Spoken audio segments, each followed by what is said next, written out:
You got something awesome this week you want to tell me about? So, a while back, I heard about this awesome product called Analogue NT.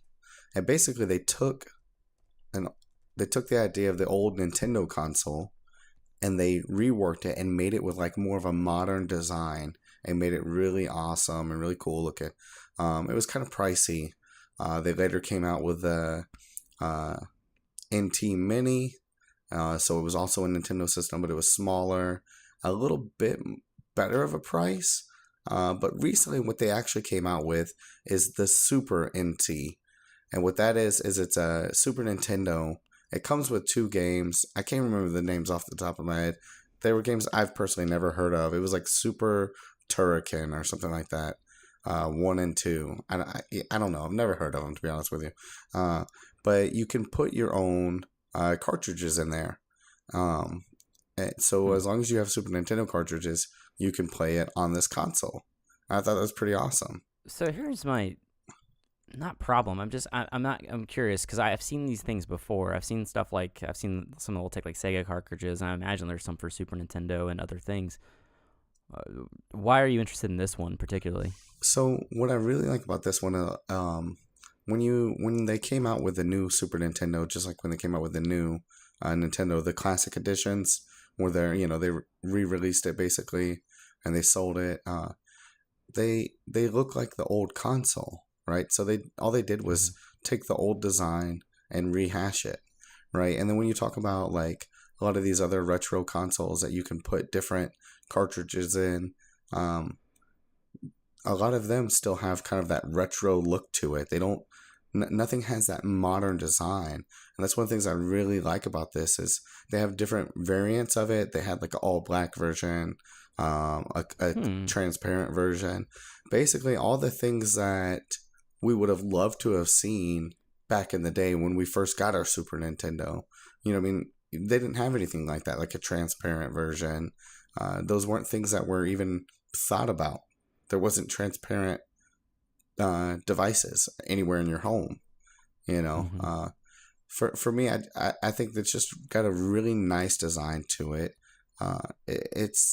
They've basically changed up the way we look at some of these retro consoles, that we don't necessarily have to keep that same look for that nostalgia. I mean, where we really have the nostalgia is playing those games, but trying to put a new modern spin on it, kind of make it a little flashier, I think is a really awesome idea. Yeah, I'm looking at it right now. It looks really clean.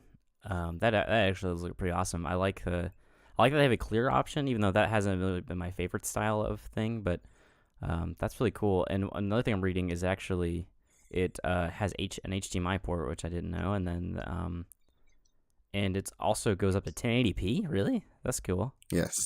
And then apparently the audio is somehow improved.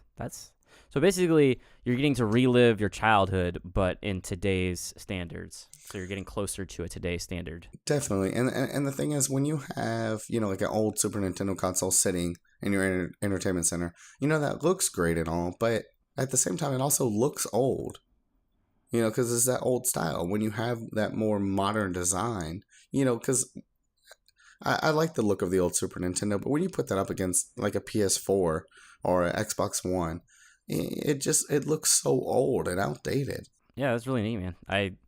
I'm not a big retro game fan, but that does. If I was gonna get one, that might be the one. How much is it?